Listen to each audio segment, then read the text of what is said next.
Presença nesse domingo aqui no nosso programa. Boa noite, Débora. Boa noite a todos que nos assistem nesse momento aqui através do SBT. Obrigado pelo espaço. Primeira pergunta é a seguinte: como o senhor pretende aproveitar esse capital político que a urna te deu para fazer política lá em Brasília, na Câmara dos Deputados? Representando uma parcela tão grande da população, né, Débora? A gente chega com muita moral dentro do Congresso. Eles esperam muito de nós. E além da situação de eu ter sido o deputado mais votado da história do Brasil, ainda contam os fatos de eu ser o líder do PSL e filho do próximo presidente, Jair Bolsonaro, que toma posse em janeiro. Então, a gente chega com bastante moral e é uma oportunidade que a gente tem de colocar adiante, de pautar projetos que a sociedade espera, como, por exemplo, o combate à corrupção, acabar com essa inversão de valores. A gente viu o tanto de pauta que nós discutimos no Congresso e que não afetam diretamente a vida da maioria da população. Como o que, por exemplo? Como, por exemplo, colocar uma educação com a disciplina rígida, como por que é que faltam os recursos nos hospitais? Será que a gente não pode fazer uma transferência desse bolo tributário direto para os municípios, direto para os estados, sem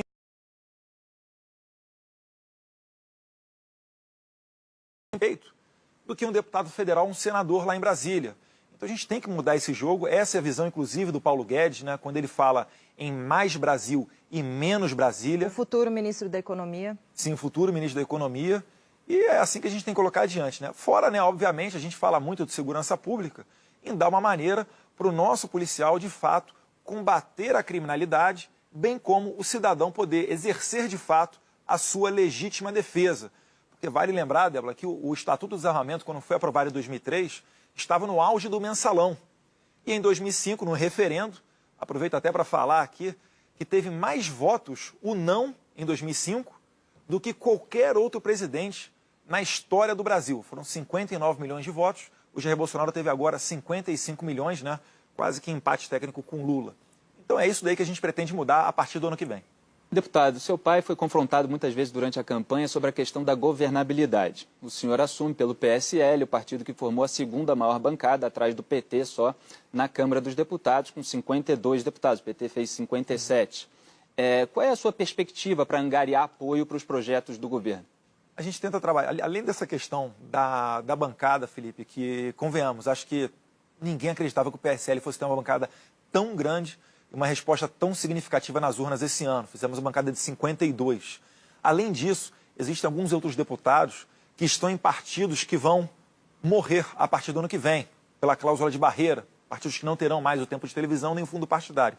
Então a gente acredita que a nossa bancada consiga subir um pouco mais e, com o peso dela, a gente consiga trabalhar também com outros partidos. Por exemplo, a gente pode apoiar uma candidatura para a presidência da Câmara que não seja do PSL, trazendo assim mais outros partidos para a base do governo. Então é dessa maneira. E não só da questão partidária. Podemos também trabalhar a questão das bancadas. Bancada da bala, bancada evangélica, bancada dos produtores agrícolas. E é dessa maneira que a gente pretende fazer. Todas essas são mais simpáticas ao seu pai. Sim, exatamente. Eu acredito até, Felipe, que é mais fácil você trabalhar ali dentro com as bancadas do que necessariamente com os partidos. É que, tradicionalmente, o modelo, que a gente, inclusive, é muito crítico, né, e pretende extinguir a partir do ano que vem, o modelo do toma lá da cá, os partidos tinham muita força. Porque o líder, ou o presidente, ou o chefe do partido, negociava diretamente com o presidente da República os ministérios. E, em troca, ele oferecia a bancada do seu partido para apoiar o presidente dentro da Câmara. A gente pretende mudar isso.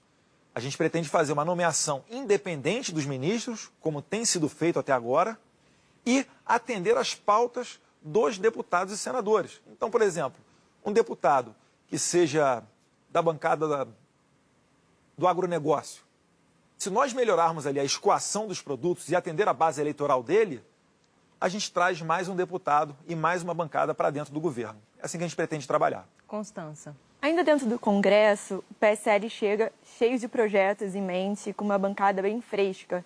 Como é que vai ser a relação desses parlamentares com a velha política que está há anos, né, tradicional, que comanda praticamente o Congresso? Como é que vai ser? Como é que vocês vão lidar com o Centrão, com esses políticos que estão mesmo acostumados com esse toma lá da cá que você mesmo citou? Constança, o Brasil ele vive um novo momento. Essa resposta que nós tivemos nas urnas nessas últimas eleições, ela nos diz isso. Uma renovação de em torno de 50% da Câmara dos Deputados. Então, na verdade, eu faria até uma inversão de ótica. São eles que vão ter que se adaptar a essa nova realidade. Porque o que o povo disse nas urnas é que não aguenta mais esse modelo. E esse modelo é que é o foco da corrupção. É como eu estava falando aqui para o Felipe anteriormente. Quando um líder partidário, ele exige, né, que seja o ministro de tal pasta, seja do partido dele, eles não estão pensando no bem do Brasil. E é aí que começa toda a questão da corrupção. Eu não estou falando que todos eles são corruptos por fazer isso não, pelo amor de Deus. Tem gente muito boa ali dentro da Câmara. Mas só a gente lembrar, como é que começou o Petrolão? Dilma Rousseff, querendo apoio na Câmara, permitiu que os partidos nomeassem diretores da Petrobras. O Partido Progressista nomeou o senhor Paulo Roberto Costa.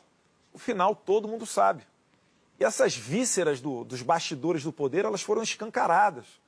Então, quem insistir nesse modelo, Constância, inclusive, corre sério risco de ir para a prisão. Mas vai ter diálogo? Com certeza, ele tem diálogo com todo mundo.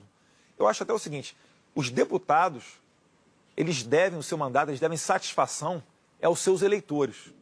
A gente não entra ali dentro com faca nos dentes, procurando quem é corrupto, quem não é, para derrubar o cara. Não é esse o papel de um deputado.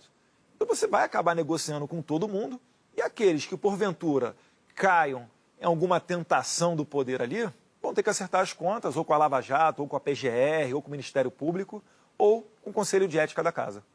Tiago. Bom, antes de mais nada, boa noite para a Débora, para o deputado Eduardo, para a Constância e para o Felipe. Deputado, eu queria voltar a um tema da eleição, já que os adversários do seu pai, o presidente eleito, os adversários, eles usaram muito aquela declaração sua a respeito do Supremo, sobre a questão de um soldado e um cabo para fechar o Supremo. Foi uma declaração que você deu numa palestra 4 meses antes da divulgação e os adversários usaram no momento que o seu pai estava prestes a ganhar a eleição, ou seja, o peso da sua declaração se tornou muito maior com a perspectiva do seu pai chegar à presidência da República. Você já chegou a se desculpar dessa declaração, mas eu queria saber que lição que você teve a partir da repercussão negativa dessa declaração. De fato, hoje em dia, o peso da minha palavra é muito maior. Mas como você disse, né, Nolasco? Inclusive, não foi nem uma declaração, era um bate-papo com alunos, estudantes de um curso preparatório para concurso público. E, naquele momento, eu não falei que eu queria fechar o STF. Nunca falei isso. E, de fato, eu até corroborei na minha nota, onde eu pedi desculpas, eventualmente, caso alguém tenha se sentido ofendido, eu falei isso. Que, na verdade, corroborei com o Jair Bolsonaro. Quem pede para o STF ser fechado está precisando mesmo de um psiquiatra. Foi cogitado ali num bate-papo entre estudantes, falando, olha, e se o STF no tapetão tirasse ali a eleição do seu pai? E, na verdade, nem do STF, né? A impugnação é competência do TSE. E aí nós falamos, olha, aí vai ser eles contra nós, mas na nota que eu falei, ninguém pensa... Mas um episódio como esse ficou como, assim, para você? Um episódio como esse, o que te trouxe de maturidade? Fica um aprendizado, sim, sabe? Você vai amadurecendo, você vê que as suas palavras, você tem que tomar mais cuidado a todo momento que você vai falar. Pode ser aqui numa coletiva de imprensa, pode ser para um estudante do estágio de visita que está lá conhecendo o Congresso Nacional. Você tem que tomar cuidado, né? Até porque também a esquerda vai se valer de tudo para atrapalhar a nossa vida no que vem. E agora, como filho do presidente da República, né, que vai assumir agora em janeiro, e como deputado federal mais bem votado da história, você acha que o peso é ainda maior? Com certeza, Nolasco. Se der um furo, o pessoal está com lupa ali vendo prestação de conta, etc. A gente não reclama disso. Inclusive, esse é um bom trabalho da imprensa, né? Em qualquer democracia tem que ter uma imprensa atuante dessa maneira. Agora, de fato, se der uma escorregada, todo mundo vai ficar sabendo. Não pode dar bobeira, não. Teve um veículo de imprensa, que eu prefiro não, mas quem está por dentro da política sabe, fez uma matéria falando que eu fui umas 20 vezes para Santa Catarina e Rio Grande do Sul, dando a entender que eu fui ali para curtir, porque a minha namorada ela é gaúcha. E, na verdade, eu tenho diversas passagens no Rio Grande do Sul e Santa Catarina, principalmente nas audiências públicas e no trabalho contra o Estatuto do Desarmamento e a favor da escola sem partido. mas é mais uma prova de que eles estão de olho em tudo que a gente faz. Deputado, vou aproveitar que o senhor deixou esse gancho aí da escola sem partido. O Supremo Tribunal Federal deu já indícios de que deve, se esse projeto for realmente aprovado no Congresso Nacional, que deve torná-lo inconstitucional.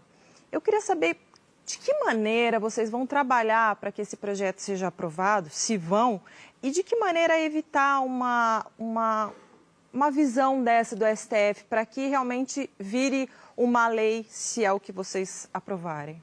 Perfeito. Débora, me permite só primeiro explicar rapidamente o que é o projeto Escola Sem Partido. Hoje no Brasil existe uma grande dificuldade de haver um debate, seja dentro das escolas, seja dentro das universidades. Por vezes, o simples fato de um estudante ir para uma universidade com uma camisa, por exemplo, do Jair Bolsonaro, já é motivo para ele ser agredido, cuspido e hostilizado. E o que a gente busca com Escola Sem Partido é exatamente isso, a pluralidade de ideias, o debate. E então, o que o professor Miguel Najib, idealizador do projeto, o que ele pensou? Ele pegou 6 deveres do professor, já previstos na Constituição, um deles previsto, inclusive, num tratado internacional do qual o Brasil é signatário, colocaria isso num banner ou num cartaz na porta das escolas. Eu acho que não tem problema nenhum disso. Repare, não estamos criando uma lei penal nova, não estamos criando dever ou direito nenhum novo. É apenas para dar ciência ao aluno daquilo que acontece dentro do segredo da sala de aula, em que ele pode conversar com o professor e falar, olha, professor, o senhor falou da questão da teoria tal, mas existe essa outra teoria aqui também. E o professor ele é obrigado a falar com a mesma profundidade, utilizando do mesmo espaço de tempo, de ambas teorias. E o aluno é que vai decidir qual é a que mais agrada a ele. Então isso daí é que é o Escola Sem Partido. O projeto foi apresentado na Câmara, foi apresentado na comissão especial. A gente pretende dar continuidade na tramitação dele no Congresso a partir do ano que vem. E, na verdade, se for aprovado pela Câmara dos Deputados e Senado, aí caberá ao Supremo analisar a constitucionalidade dele. Então, assim, a pressão popular passa para o Supremo. Olha, agora, se o Supremo entender que é inconstitucional, ele vai ter que fundamentar. Mas Se for o caso, a gente faz uma PEC. Mas vocês pretendem trabalhar, de repente, em diálogo com o Supremo para ver onde que não estaria extrapolando, onde não feriria a Constituição? De repente, não sei se vocês têm essa ideia de tomar essa iniciativa para que, de repente, assim, o Supremo pudesse, entre aspas, dar um aval. Débora,